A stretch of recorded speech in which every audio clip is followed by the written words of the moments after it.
From 1892 to 1954, the magnificent Ellis Island allowed 16 million immigrants into the United States, to whom more than 100 million Americans can trace their ancestry today. During the American Revolution, Samuel Ellis was the owner of the island until, in 1808, when his children sold it to New York for $10,000. Before Ellis Island became the well-known immigration station as it is remembered today, Castle Garden in Manhattan, New York was the immigration station. However, due to its limited capacity, Castle Garden was officially replaced by Ellis Island as the immigration station on January 1, 1892. Impressively, 700 immigrants arrived on the first day, and 450,000 immigrants came in total in the first year. As a result, the island was nicknamed the Golden Door because of the opportunity it provided to those who sought freedom in America. A 15-year-old Irish immigrant named Annie Moore was the very first person to walk through the Golden Door on January 1, 1892, marking the beginning of an immigration influx into the United States. After arriving at Ellis Island, immigrants had to go through a long and tiring process of examination and admission. The island consisted of an examination station where immigrants were tested and verified, a kitchen, dining area, and a hospital. They would start in the baggage room on the lower level to drop their baggage. Next, they would go to the registry room on the second floor to register. Then the immigrants would have to be examined by a doctor. It is cruel that many of the unhealthy and mentally handicapped ones would have to be deported. Not only did the unhealthy ones have to be sent home, but the mentally handicapped or the feeble-minded ones were barred from entering. In 1917, mental examination of immigrants from Public Health Reports, Dr. Eugene H. Malone said, "Should the immigrant appear stupid and inattentive to such an extent that a mental defect is suspected, an X is made with a chalk on his coat at the anterior aspect of his right shoulder. Should definite signs of mental disease be observed, a circle X would be used instead of the plain X." Finally, the immigrants would be interviewed with a series of questions, and being able to read and write from the Bible was a must. Despite all the hardships that they faced, most immigrants came to America with a belief in opportunities, freedom, and most importantly, a new chapter in life.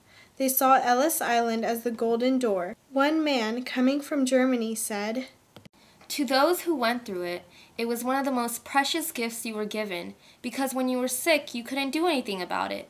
But here was a place that rescued you." However, because of America's relentlessness, Ellis Island also gained the name Island of Tears, when many people had to be deported due to health issues. Ellis Island, once a haven that welcomed immigrants, turned out to be difficult for them to get through. When asked to leave, a former patient explained, "They didn't leave where they came from because life was so good for them. Whatever they had here was better." One of the most notable immigrants who came to America through Ellis Island was the first Asian American Congressman Dalip Singh Sond of India, who served the 29th District of the State of California from January 3, 1957 to January 3, 1963. In his autobiography, Congressman from India, he described his fortunate admission to the United States.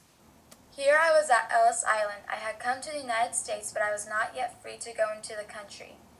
Then, while I was standing in a long line to have my passport examined, a kindly inspector who obviously knew India took me out of the line and had my papers stamped. Finally, warmly shaking my hand, he said to me, "You are now a free man in a free country." Nearly a century ago, Congressman Sond arrived at the United States with the hope of prosperity, success, and a better life. Fortunately, he succeeded. Not only did he settle in America, but also became the first Asian American congressman in the history of the United States. Although immigrants risked their lives coming to the U.S., Americans generally didn't welcome them.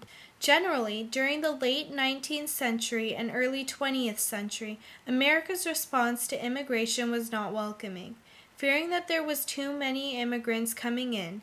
In 1901, in his first State of the Union message, President Theodore Roosevelt said, "We cannot have too much immigration of the right kind, and we should have none of the wrong kind.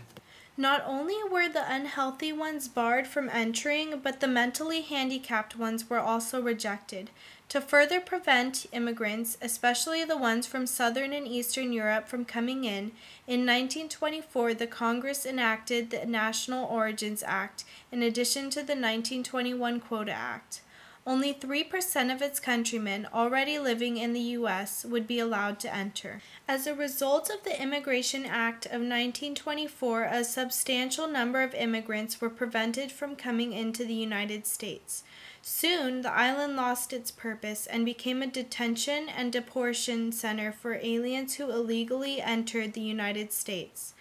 After 62 years in service, the extraordinary Ellis Island accepted 16 million immigrants into the country until its closure on November 12, 1954, making it one of the most important pieces of history of the United States of America.